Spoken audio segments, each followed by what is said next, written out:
of the House. The application is therefore declined. I call on Government Order of the Day number 1.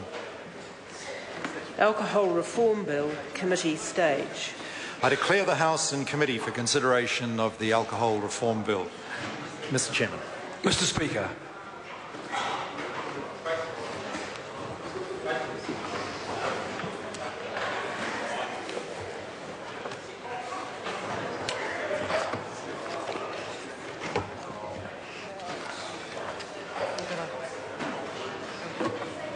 I've got it.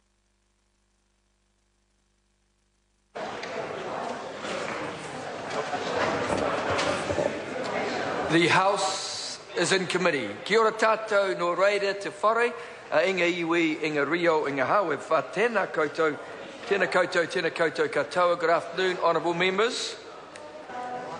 We are in committee on the Alcohol Reform Bill. Mr. Chairman. It's the decision on the age for the sale and purchase of alcohol from licensed premises. Order, order. Would members who are having a conversation like to take it outside the chamber? We're in the process of beginning the debate on the alcohol liquor age. Mr. Chairman. The House is in committee on the Alcohol Reform Bill. Following, members should listen to this, following the leave granted by the House yesterday, I remind members that this debate will take the form of an in-principle debate on the issue of the age for the sale and purchase of alcohol from licensed premises, and the issue of the purchase age will be decided at 5:30 p.m.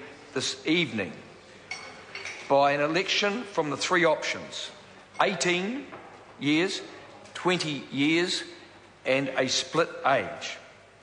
If this election does not produce a majority decision, the option receiving the fewest votes will be eliminated, and the issue decided between the remaining two options by a personal vote. The committee will report progress at the conclusion of the voting, and any amendments to the bill necessary to implement the committee's decision will be drafted by Parliamentary Council. The issue before the committee is the age for the sale and purchase of alcohol from licensed premises.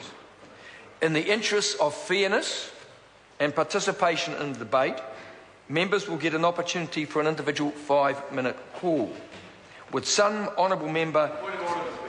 point of order, the Honourable Trevor Mallard. Mr. Chairman, I think you, in briefing the House, missed one relatively important point, and that is to tell members that the House agreed by leave yesterday that there will only be a 1-minute bell between the declaration of the first vote and the starting of the second vote, and therefore members should not go back to their offices. Thank you very much for reminding the House of that, Mr. Mallard. Very much appreciated. Mr. Chairman.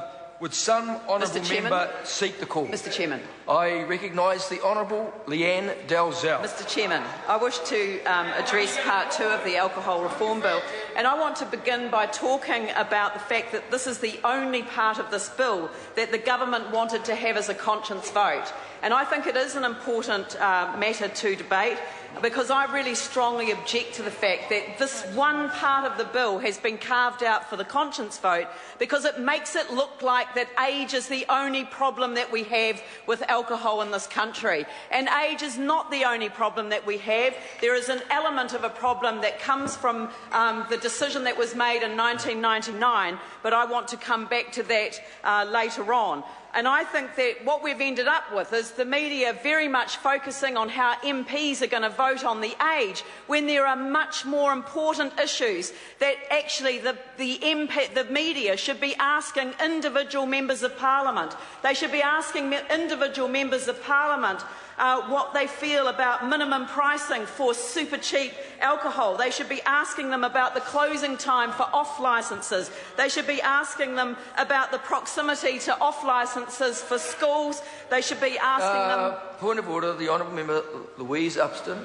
Thank you, Mr. Chair. I understood that the debate was around the purchase age and the issues related to the three options that you mentioned at the start of this debate. point of order, Mr. Speaking to the Speaker. point of order, the Honourable Leanne Dalzell. Mr. Chairman, I'm simply referring to the fact that this is the only conscience vote that the government has allocated as a conscience vote. It's perfectly appropriate for having the discussion about the nature of the vote that we're about to have in the context of the committee stage on this part. Speaking to that point, yes, the Honourable Member. Mr. Chairman, as you well know, it's not the government's prerogative to decide what is and isn't a conscience vote. That will be for the Speaker to decide at that time.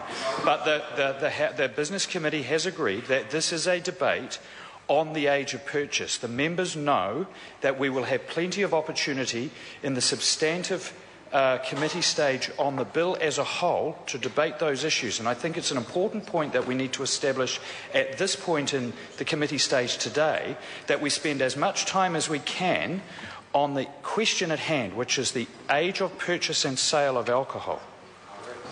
Can I just say to the House that the Speaker allocates the conscience votes, and the member was actually talking about the process around the conscience vote, and if the member wishes to use up her 5 minutes time doing that, she's perfectly entitled to do so. I call the Honourable Trevor Mallard. Mr. Speaker, this will be very brief, but it's really just a request to members that we have a debate that's going to last 2¼ hours, and unless there's a very good reason, we shouldn't have points of order. Thank you. Can I just say to members, look, I said right at the beginning that in the interest of fairness, I want to try and be able to give at least every member one shot and 5 minutes. So it's up to members how they use it, because there may well be a considerable amount of speakers. I call the Honourable Leanne Dalzell. Mr. Chairman, what I was saying was simply this, and that is that if anyone thinks in this House that by changing the age that we have solved the problems that this country has with alcohol, then think again, because we haven't solved the problems at all. The Law Commission gave us a very extensive report. They gave us the evidence that this House needs in order to have votes on different elements of the law, and this is only one element of the law. Mr. Speaker, I'm supporting the split age option, and if the split age option is not supported by this House by a majority, then I will be voting to keep it 18. And there is a very good reason why I want to do that, and that is because I believe that it is fundamental that the public of New Zealand do not think for 1 minute that we have dealt with the really hard issues, with the issues that require the courage of people to stand up in this House and to speak with the evidence that has been brought to them by the Law Commission, and I'm afraid that the bill as a whole that we have before us doesn't quite do that.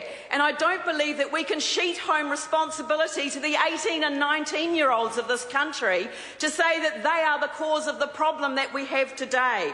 And I just want to remind people that there are issues that we have to take charge of, that we have to take notice of. When we see our emergency departments clogged up weekend out by people who are both the perpetrators of and the victims of violence, when we have people bumped off our elective surgery list because we've got crashes, alcohol-fuelled crashes happening, and ordinary people cannot get their operations as a result, when we have the victims of burglary who cannot get the police to come because they're busy dealing with alcohol-fuelled events in the centre of our towns, in Christchurch, that's now the suburbs, no longer the centre of our towns, when we see people lying on the side of the road vomiting into the gutter, or we have to clean it up in the street in the morning after, when we find broken bottles, as my husband often does when he goes out cycling on a Sunday morning, and of course it ruins the tyres.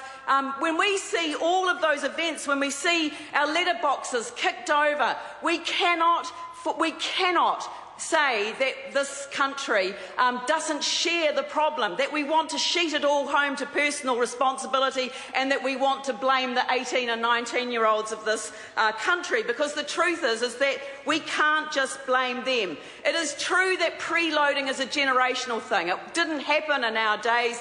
It was quite different because we had very regulated hours of trading, and of course the pubs closed at 11 o'clock at night in those days. But preloading doesn't just happen with 18 and 19-year-olds, but it does expose a problem that occurred, I believe, in 1999, and it was something that I wasn't aware of at the time.